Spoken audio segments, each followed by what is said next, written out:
So it's a great story. I hear you in terms of losing all your friends in one go. I mean, people who are born and raised in America, go to school, really what they are doing is, at the end of the day, they're building a network, a support system, so to speak, around them. And as an immigrant, when you go to a different country, you are simply abandoning that support system. And now you are completely vulnerable out there in a foreign land that speaks a different language, different laws, different ways of life, with no support system. So, and that's what immigrants are used to doing. And it happens, but it's a huge deal. And without even having any support system, I'm not talking about support, financial or anything, just emotional, to be able to give you the energy to be able to just pull through it. And in such a vulnerable situation, to even start a business and start a family and then all that stuff is very it takes a lot of guts, in my book. Yeah, well, do you know of Brian Buffini? He's a No. motivational speaker and a coach. He has also a very good, encouraging podcast that he runs.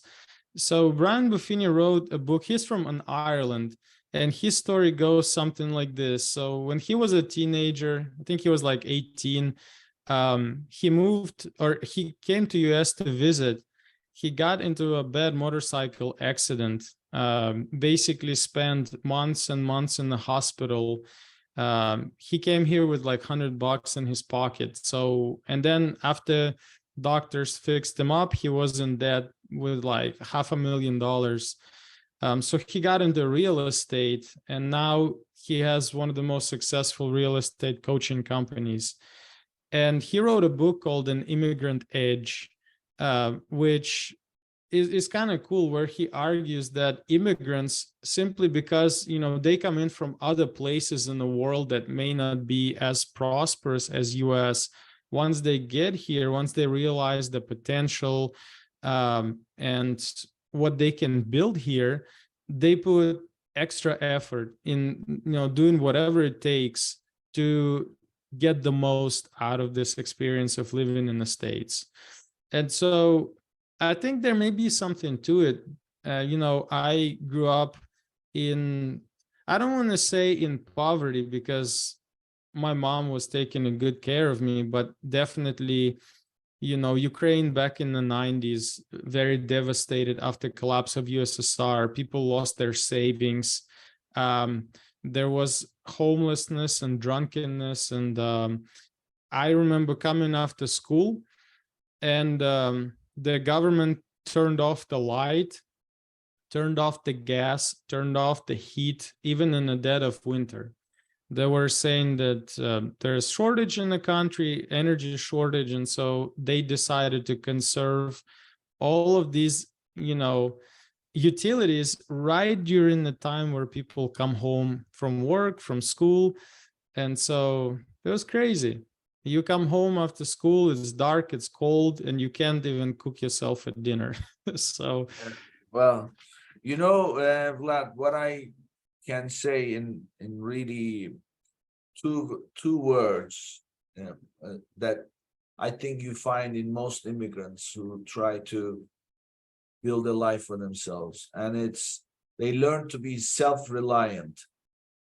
They don't because there's nobody, you don't know anybody. The system, I mean, in many cases, the system doesn't even recognize you, especially in America. You have to have a credit score, right? So when you arrive, you have no history, no score. And I remember when I came to America, I applied for my Social Security number, and then that was the first time I was able to do anything. And they said, well, the first thing you got to do is build your credit. I said, well, how do you build it? I said, isn't it better? I have nothing. I'm clean. He says, that's the irony. It's many cases, it's better to have a bad credit score than having no credit score at all. So you start in a place where you have no past, and then you build a whole life. I have great respect for people who do that. So thank you, Vlad. So tell us, how can people reach you, share your contact information for our listeners? Sure. Yeah, you guys feel free to reach out to me via LinkedIn. You can look me up, or my email address, which is vlad@azonvidsmedia.com. Great. Thank you, Vlad. Great conversation. Very valuable information. Everybody listening, follow his recommendations and reach out. He's super nice guy. He'll give you any suggestions or any help that you need, and you're not going to be wasting your time. And thank you, Vlad. Great episode. Nick, thank you. Appreciate your time today. Thank you. And this brings us to the end of another episode, and I'll see you on the next one.